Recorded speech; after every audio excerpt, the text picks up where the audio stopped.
أصدقائي أحبابي متابعينا في كل مكان، أهلا بكم على قناة أيمن سبورت 2 وحلقة جديدة من حلقات فرفوش وأصحابه.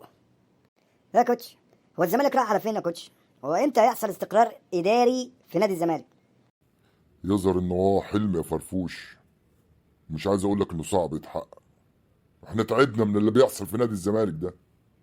واحدة واحدة يا كوتش، الأمور هتتصلح إن شاء الله، متقلقش أنت بس، ودي أفكارك العبقرية دي وقول لنا إيه الحل طيب؟ ما انا قلت قبل كده، الحل في الجمعية العمومية، انعقاد الجمعية العمومية في اقرب وقت، واختيار رئيس للنادي ومجلس ادارة لكي يحصل استقرار اداري، وبلاش بقى شغل بقى المحاكم وبتاع. وعيلة مرتضى دي كفاية قوي عليها كده. لا لا لا لا لا، أنت من أولها تخبط يا كوتش ولا إيه؟ هو يعني مش عايز أقول لك أنت عندك حق، بس برضه يعني العيلة دي عملت شغل جامد يعني، مرتضى منصور يعني مش شوية في نادي الزمالك. يا سيدي على عيننا وراسنا، انا مقتنع تماما بالمجهود والتاريخ الكبير اللي عملوه، بس خلاص، دي خدوا وقتهم، ودي مرحلة وعايزين نعديها. ويعني مثلا الخطيب هيفضل في النادي الاهلي طول عمره؟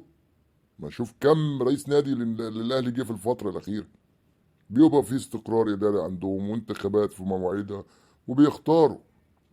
ايه المشكلة يعني؟ الدنيا ما بتوقفش، واللي عايز يخدم النادي يخدم النادي، سواء بره مجلس الادارة او جوه مجلس الادارة. فعلا، ومجلس الاداره الجديد هيبقى عنده 4 سنوات يقدر يخطط ويرسم لمستقبل النادي، وبكده يبقى فيه استقرار اداري، وبكده يبقى فيه حلول بدل التخبط اللي احنا فيه ده، ومش هنوصل لحل. كده الفريق بيتاثر باللي بيحصل في النادي. طبعا. والبطولات غايبة عن النادي بقى لها فترة. تقول لي خدنا سنتين، احنا بقى هنقعد 10 سنين نفرح بالاتنين دوري دول لحد امتى؟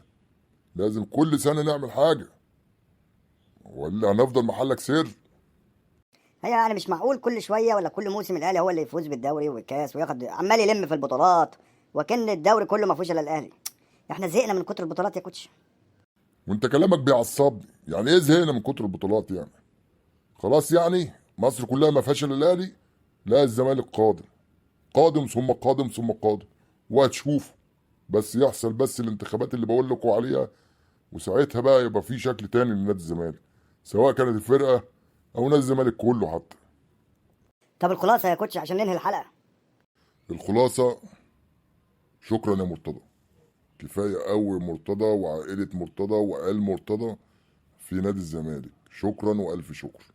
ده الحل الأمثل، إن مرتضى يبعد عن نادي الزمالك هو وعياله، ويحصل انتخابات بعيد عنه خالص، وساعتها الجمعية العمومية تختار رئيس النادي ومجلس الإدارة، ونبدأ الخطوة التانية نفكر بقى في الإيه، في مستقبل النادي.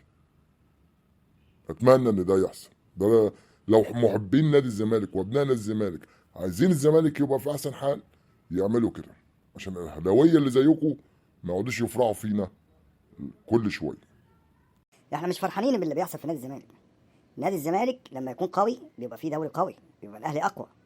ده مصلحه الكره المصريه، ان نادي الزمالك يبقى قوي والاسماعيلي يبقى قوي، كل الفرق تبقى اقوياء عشان يبقى فيه دوري. شوفوا، تعالوا شوفوا واتفرجوا على السعوديه واللي بيحصل فيها، بقت نقله تانية خالص. يا رب يكون اسعدناكم، يا رب يكون الفيديو عجبكم. ما تنسوناش باللايك والاشتراك في القناه، وحلقه جديده من حلقات فرفوش واصحابه.